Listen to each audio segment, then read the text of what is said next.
Halo teman-teman, ketemu lagi dengan Buat Makan TV.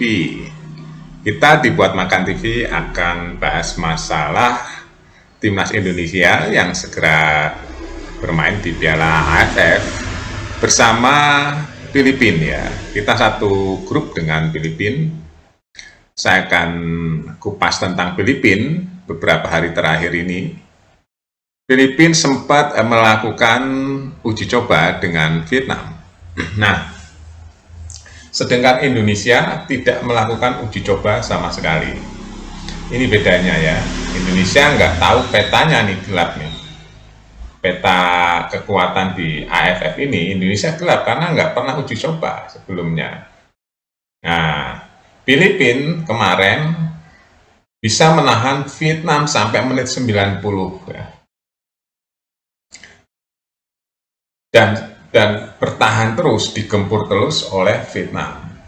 Ya, itu menunjukkan bahwa pertahanan Filipina itu kuat. Ya. Sampai 90 menit nggak bisa tembus, walaupun Vietnam mendominasi pertandingan. Akhirnya Filipina walaupun kalah, tapi di menit 90 plus 2. Jadi di injury time, Vietnam berhasil menembus pertahanan yang dibangun oleh Filipina yang sangat kuat sekali.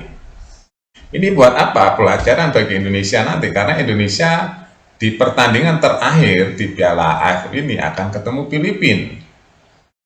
Nah, Filipina ini di Piala AFF ini menjadi kuda hitam. Pertama, banyak pemain Filipina yang bermain di Eropa juga. Ya, banyak. Dan banyak pemain keturunan juga. Itu ya. Yang kedua, Filipina sudah mengupgrade bahwa pertahanannya sekarang lebih baik. Nah, ini yang patut menjadi perhatian anak asuh Sintayong ya, dan Sintayong itu sendiri. Bagaimana membaca peta pertahanan Filipina, itu baru Filipina ya, belum Thailand, teman-teman. Thailand ada beberapa pemain yang bagus-bagus ya, kemarin diumumkan. Ini juga menjadi perang mental antara timnas Indonesia melawan Thailand. Karena selama ini kalau melawan Thailand, Indonesia kebanyakan kalah. Ya, kebanyakan kalah dan selalu berhenti di semifinal, di runner up ya. Udah 6 kali Indonesia masuk final dan selalu menjadi runner up. Salah satunya atau salah beberapanya itu dikalahkan oleh Thailand. Nah, ini akan menjadi PR buat Sintayong. Kenapa? Karena mental blok ini yang biasanya sangat mempengaruhi dalam permainan sepak bola. Kalau kita sering kalah itu begitu kita belum bertanding pun kita mentalnya sudah minimal 30% sudah drop. Nah, itu yang tidak boleh terjadi pada timnas Indonesia saat ini, karena timnas Indonesia targetnya juara. Itu harus diatasi oleh Sintayong. Gimana cara mengatasi mental blok itu supaya nggak selalu berpikir bakal melawan Thailand itu berat, enggak. Harus bisa mengalahkan. Nah, salah satunya masukkan beberapa pemain naturalisasi untuk menambah kepercayaan pemain timnas Indonesia. Karena mental itu harus disupport ya. Harus disupport juga oleh keadaan teman-temannya juga. Kalau semua pemain mayoritas percaya diri dan bisa bermain dengan baik serta menang, kemungkinan juga akan menang. Karena mental bermain itu salah satu penentu ya, di mana nanti permainan blunder atau enggak, bingung atau enggak di lapangan, itu salah satunya mental. Karena kan kita selama ini belum bisa mendominasi atau mengalahkan dominasi Thailand dan Vietnam. Itu fakta ya. Mudah-mudahan dengan target Sintayong untuk menjadi juara di Piala AFF ini menjadi momentum untuk menghilangkan semua itu, untuk menghilangkan trauma-trauma bahwa Indonesia sekarang harus berjaya di semuanya, harus berjaya di ASEAN, di Asia, dan di dunia. Dan ini momentumnya.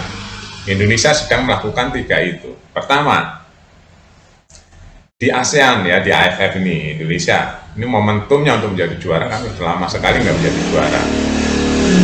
Kedua, Piala Asia nih ya, sebentar lagi yang akan diadakan di Indonesia salah satunya. Itu juga momentum juga menunjukkan Indonesia sampai di mana kekuatannya di Asia. Yang ketiga, Piala Dunia U20, itu momentum juga Indonesia untuk bicara banyak di Piala Dunia, pembuktian-pembuktian. Ya, jadi ini tuh akan mempengaruhi mental pemain timnas Indonesia ke depan, apakah bisa di-upgrade atau malah turun. Persaingan kan semakin terbuka teman-teman di sepak bola, yang kita semua bisa tahu lah ya, negara mana melakukan apa, upgrade-nya seperti apa, kita bisa pantau dari media sosial. Sekarang zamannya sudah borderless, semua dunia bisa melihat kita lagi apa, kita semua bisa tahu. Timnas lagi ngapain, timnas Malaysia lagi ngapain, timnas Vietnam lagi ngapain, semua bisa dilihat ya satu sama lain. Tinggal kejelian ya sangat teliti dari pelatih-pelatih masing-masing ini yang saya rasa semakin terbuka informasi dunia, informasi sepak bola. Jadi kita bisa melihat kelebihan dan kekurangan masing-masing ya. Nah, kelemahan Indonesia saat ini tidak melakukan uji tanding, jadi hanya mengawang-awang aja. Oh ini begini, menebak-nebak aja, karena nggak ada uji tanding sama sekali. Itu menjadi PR juga. Begitu langsung bertanding, Indonesia melawan Kamboja ya, yang di atas kertas Indonesia bisa menang, tapi nggak boleh juga Indonesia jumawa atau sombong atau merendahkan Kamboja, nggak boleh juga. Kamboja sekarang kan sudah mulai naik terus grafiknya. Jadi ya hati-hati ya, tidak boleh merendahkan lawan. Kita harus fokus dan selalu harus targetnya menang. Oke, itu teman-teman update setelah saya baca-baca, ternyata Filipina juga sudah menjadi kuda hitam sekarang ya. Kita jangan sampai kecolongan karena targetnya juara tahun ini. Pantau terus berita-berita di Buat Makan TV, khususnya berita olahraga dan berita harian teman-teman ya.